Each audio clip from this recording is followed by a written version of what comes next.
Hi hello good afternoon అందరికీ. ఈరోజు నేను గోల్డ్ స్కీమ్ కంప్లీట్ అయిన తర్వాత ఏం తీసుకున్నా అనేది, నెక్స్ట్ దీనివల్ల ఎన్ని లాభాలు ఉన్నాయనేది ఇప్పుడు చూద్దాము. వితౌట్ స్కీమ్ నేను నల్ల పూసల దండ తీసుకుంటే ఈ గ్రామ్ వెయిట్ వచ్చేసి మనకి 6.879 ఉంది. నెట్ వెయిట్ వచ్చేసి 6.621 అంటే బ్లాక్ బీడ్స్ ఉంటాయి కదా మధ్య మధ్యలో, అవి 0.258 గ్రామ్స్ ఉన్నాయి. నేను టోటల్గా అమౌంట్గా చూసుకుంటే ఆ రోజు 3rd 10/10/24 రోజు గోల్డ్ రేట్ చూసుకుంటే 7,110 రూపీస్ ఉంది. విఏ వచ్చేసి 14.8. నేను అమౌంట్ బేస్ చేసుకొని చేశాను అనుకోండి, 7,110 రూపీస్ ఇంటూ 6.6 చేస్తే 47,000 అవుతుంది. With GST, state central GST చూసుకుంటే 1,300.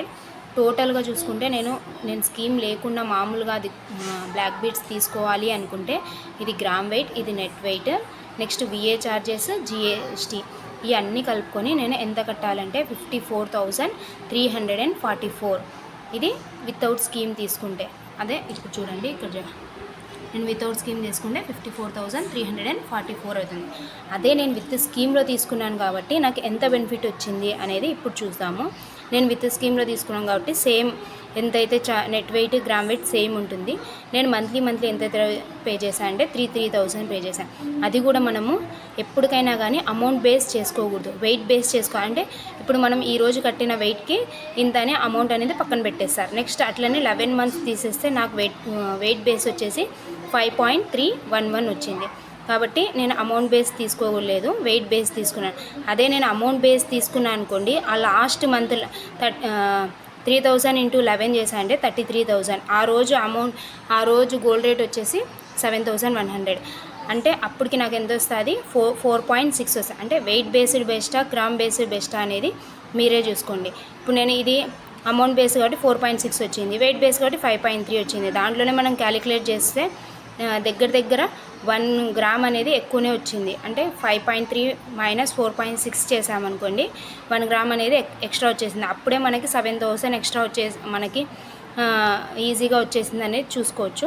నెక్స్ట్ నేను నెట్ వెయిట్ చేసుకుంటే 6.621 ఉంది, మైనస్ 5.3 చూసుకుంటే నేను ఎక్స్ట్రా తీసుకున్న గోల్డ్ ఎంత అంటే 1.310. దానికి అమౌంట్ వేస్తే 9,314. నేను ఎక్స్ట్రా తీసుకున్న వెయిట్కి ఈ అమౌంట్ అయింది. జిఎస్టీ ప్రతి ఒక్కదానికి, అంటే నేను మామూలు స్కీమ్లో అయినా తీసుకున్నా ఇంతే జిఎస్టీ పే చేయాలి, వితౌట్ స్కీమ్ తీసుకున్నా అంతే జిఎస్టీ పే చేయాలి. నేను ఎక్స్ట్రా పే చేసింది ఈ వెయిట్ది సేమ్ ఎప్పుడైనా కానీ కట్టాల్సిందే. ఇది ఒక్క విఏ ఛార్జెస్ 0.913 ఇంటూ 7,000 అనేది ఈ విఏ ఛార్జెస్ ఒక్కటే ఎక్స్ట్రా కట్టాను. అంటే ఈ 9,000 ప్లస్ ఆ జిఎస్టీ 1,300. నెక్స్ట్ ఇక్కడ నేను కట్టిన విఏ ఛార్జెస్ 1,372. మొత్తం కలిపి నేను ఎక్స్ట్రా కట్టింది 12,000. ఇప్పుడు నేను స్కీమ్ వల్ల నేను ఎంత లాభపడ్డానో ఇప్పుడు చూసాము. ఇప్పుడు నేను 33,000కి నెక్స్ట్ 12,000 కడితే 45,000 అయింది. ఇప్పుడు నేను అట్లీస్ట్ ఎక్స్ట్రా తీసుకున్నా నాకు ఎంత మిగిలింది, 9,344 మిగిలింది. నేను అలా కాకుండా ఈ ఎక్స్ట్రా అమౌంట్ కూడా, ఈ ఎక్స్ట్రా వెయిట్ అనేది కూడా తీసుకోకుంటే ఇంకా నాకు 10,000 కన్నా ఎక్కువనే మిగులుతుంది, 11,000 అలా కూడా మిగులుతుంది. కాబట్టి మనం గోల్డ్ స్కీమ్ తీసుకునేటప్పుడు వెయిట్ బేస్డే తీసుకోవడం మేలు, గోల్డ్ అదే అమౌంట్ బేస్డ్ కన్నా. Thank you. Please like, share and subscribe to Arshia Alisha channel. Thank you.